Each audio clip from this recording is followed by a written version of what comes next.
I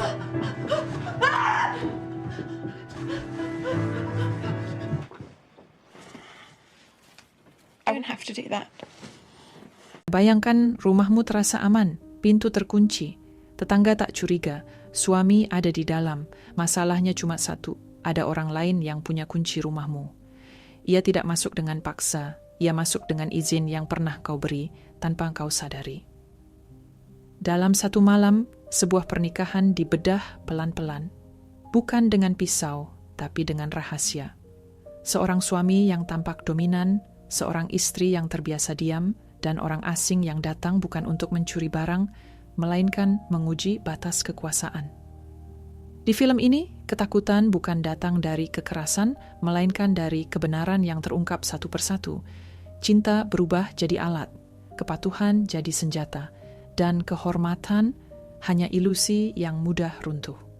Ini bukan kisah penyanderaan. Ini investigasi tentang rumah tangga yang ternyata sudah lama rusak, bahkan sebelum pintu dibuka. Karena terkadang monster tidak datang dari luar rumah. Ia sudah lama hidup di dalamnya. Inilah alur cerita film Deadly Virtues, Love, Honor, Obey, 2014.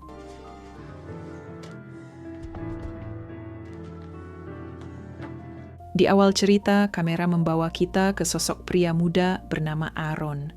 Wajahnya tenang, geraknya rapi, tangannya menggenggam kunci rumah yang bukan miliknya.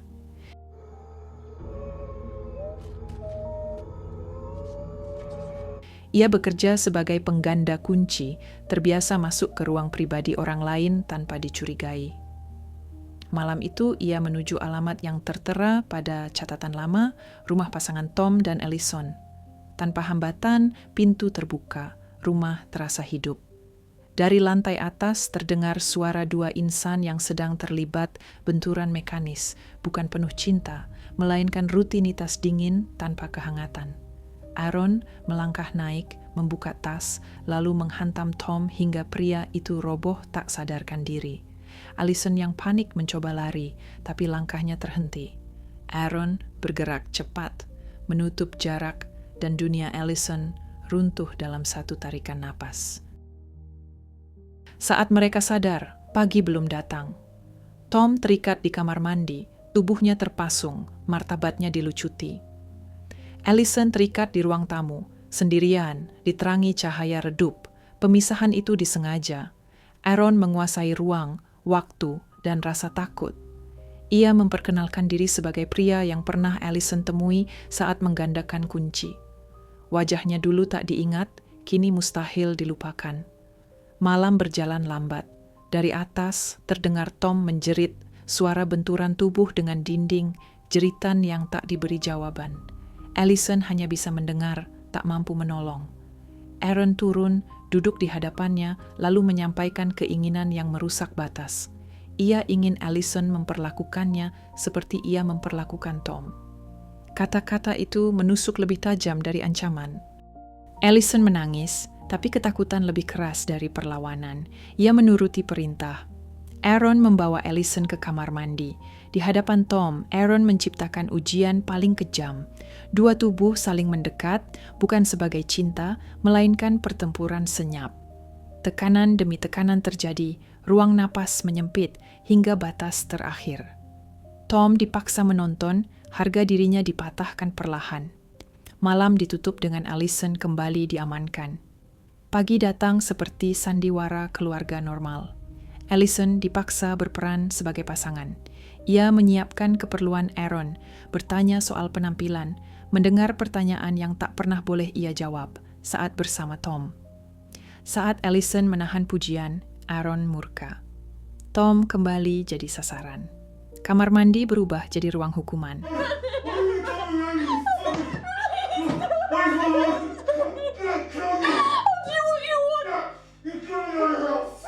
Aaron menemukan kamera Tom. Galeri berisi foto Allison berkostum cosplay, direkam tanpa persetujuan, disimpan sebagai kepemilikan. Aaron meminta Allison mengenakan pakaian hitam itu. Ketakutan membuatnya patuh. Saat Aaron sibuk memutar musik dan memuja diri, Allison melihat celah. Ia berlari menuju kamar mandi, membebaskan Tom, menyuruhnya menghubungi polisi. Detik harapan itu runtuh saat Aaron kembali dan merebut kendali. Hukuman bertambah berat.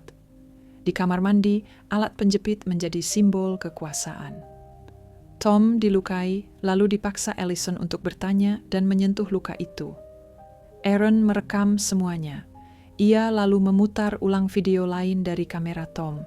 Kebenaran terungkap, Tom sering menganiaya Allison. Kekerasan bukan hal baru di rumah ini.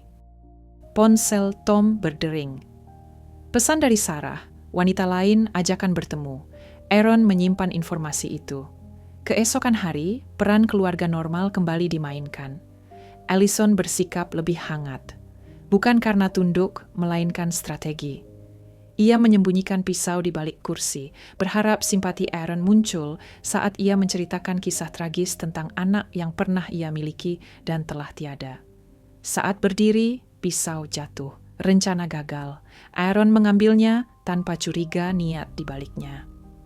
Allison berpikir ulang. Ia ingat racun tikus tersimpan di atas lemari. Malam tiba.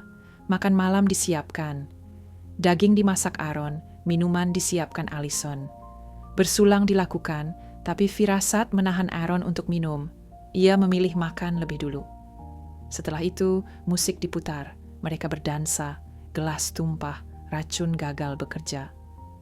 Allison kembali terjebak. I'll clean it up. Oh, sorry, I'm so sorry. Pagi berikutnya, rumah sunyi, Aaron menghilang. Catatan tertinggal, ucapan terima kasih atas akhir pekan yang tak terlupakan. Allison terpaku, ada campuran trauma dan keterikatan yang mengganggu. Ia bergegas menolong Tom, membuka ikatan, mengobati luka. Bukannya berterima kasih, Tom menuduh Allison bersekongkol. Amarah lama kembali, kekerasan lama kembali. Tom mengamuk, menghancurkan kamar anak mereka. Allison ingin pergi, tapi pintu terkunci. Tom menyerangnya lagi. Kali ini, Allison melawan. Tubuh mereka bertubrukan, bukan sebagai pasangan, melainkan duel bertahan hidup.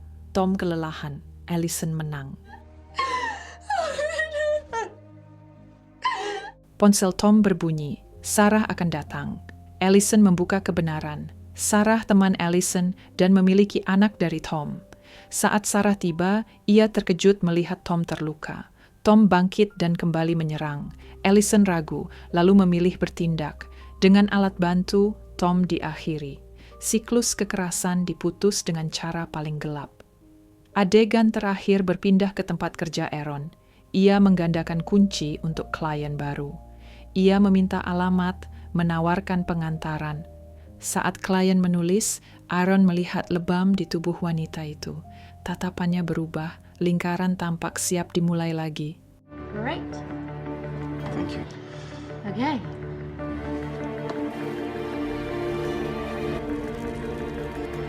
Film berakhir dengan pesan sunyi, jangan pernah memberi informasi pribadi pada orang asing. Alamat rumah bukan hal sepele. Di balik pintu yang tampak aman, selalu ada kunci lain yang menunggu diputar. Dan itulah alur cerita film Deadly Virtues, Love, Honor, Obey, 2014. Film yang memaksa kita menatap sisi gelap dari hubungan yang tampak normal dari luar. Menurut kamu, siapa yang paling bersalah dalam cerita ini? Tulis pendapat kamu di kolom komentar. Kalau kamu suka konten cerita film dengan nuansa gelap, psikologis, dan penuh lapisan makna, jangan lupa subscribe, aktifkan lonceng, dan bagikan ke teman kamu. Sampai jumpa di video berikutnya. Tetap manis, tetap santai, dan tetap di es teh manis.